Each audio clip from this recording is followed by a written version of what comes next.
Welcome to our show about, it's the Jimmy Page Hour, but it's one of those shows where we couldn't secure the rights to any of the music, so it's just like almost versions of everything.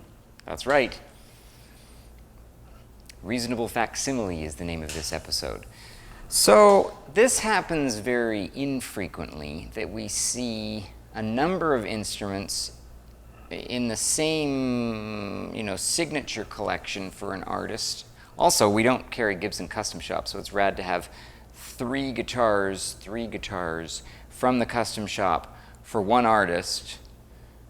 We were really fortunate to be able to receive some instruments from an estate. And these, figured, why wouldn't we make a video of all three? So here's the rundown. The Black Beauty I'm holding that has the Bigsby, it's the 3-pickup model. Gibson did this wacky pole position, 6-position switch.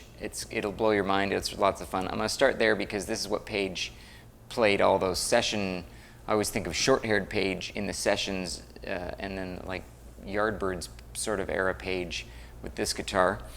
Then they also released the model, or maybe that camera can see it better, the model without a Bigsby. We've heard multiple stories that when this guitar was originally stolen from Page that he never got it back, and then we heard stories that he did get it back, but it was modified and they did some sort of crazy, they gave it a Led Zepplin quiz, and if it answered the questions correctly, it was the guitar. Not sure if any of that is true, but they offered this Black Beauty in two models. The one I'm holding with the Bigsby, the one I'm about to be holding without the Bigsby, and then we get into his birthday. Okay? We'll go from there. So this is the first one. This is from '08. It's serial number 046. It is aged. It is not signed. It's the VOS aging, not the Tom Murphy aging. I'm running through, and we thought we'd the Joe Walsh Dr. Z because Walsh was one of Page's Les Paul influences. The Walsh Z, Animals Major Overdrive, as you always know, and I'll start dirty and go clean and then go into the other guitars. Enjoy. Oh, I gotta turn it back on.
Nines, man, you can't beat them. I don't remember the last time I played a guitar with nines on it, and they feel like they're skinny. Thanks, Jimmy. That would have been less awkward. Okay, so this guitar is almost identical in playability to that one. This does feel a little bit lighter for obvious reasons. It's not holding 17 tons of brass chunk on it. It's a little bit lighter. It's not like a whole bunch lighter, but it's noticeable. These are pretty skinny neck profiles. Not having played any of Page's original guitars, I don't know how close they are to the real deal, but this is very reminiscent to me of like more the 60s neck profile, because I think this is, his original I believe was a 1960, I don't know if that's true or not. This is a pretty slim, shallow feeling neck.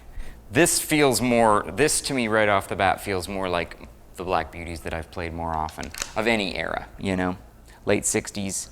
Look at the headstock on this. This is just dope. Okay, so this is 007. This is the James Bond Page.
I will tell you, now having played the two of them back to back, this feels probably more similar to more of the Black Beauties that I've played. That one feels a little, maybe it's just because it's extra hefty, but I would say if you were after something that you didn't necessarily want to hang on a wall, because let's be honest, a lot of people are looking for these to collect. If you're looking to play it and you wanted to take his name off, I'm not saying you should, I'm just saying if you were to, this would be your Black Beauty this would be your main squeeze.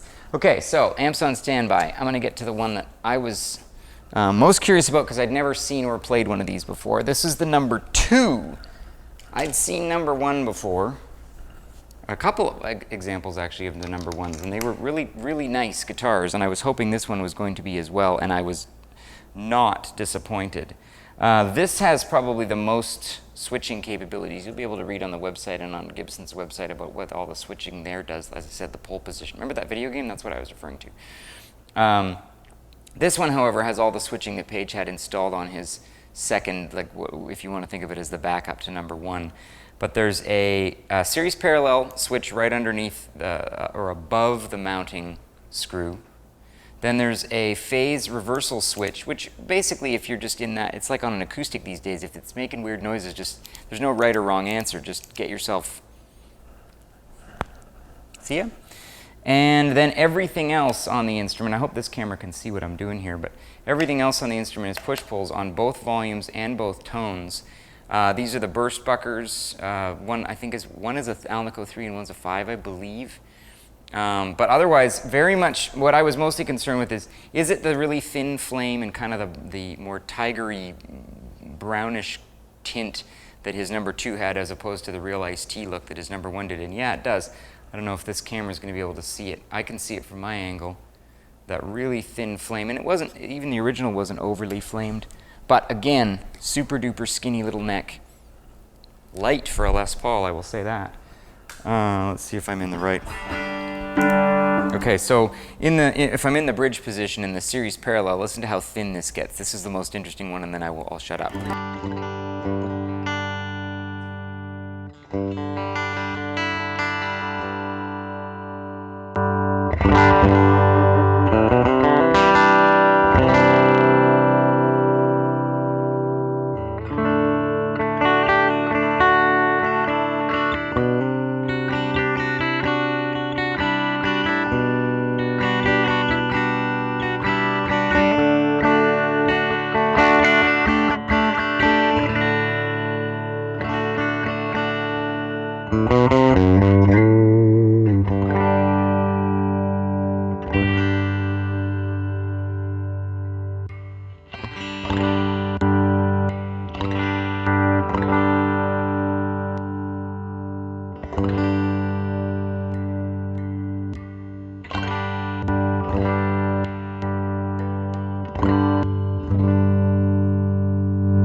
It's more interesting, I think, to know that they're here, that they're available.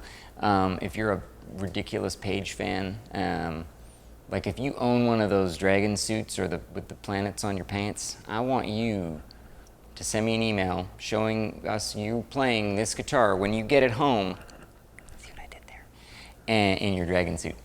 If you don't, and you're just looking for like killer Les Pauls, I would say honestly, and I know this isn't going to happen, that someone who's not a massive Page fan is going to get this, but this is a really, really great custom shop based on somewhat of an R8 or an R9, that kind of thing.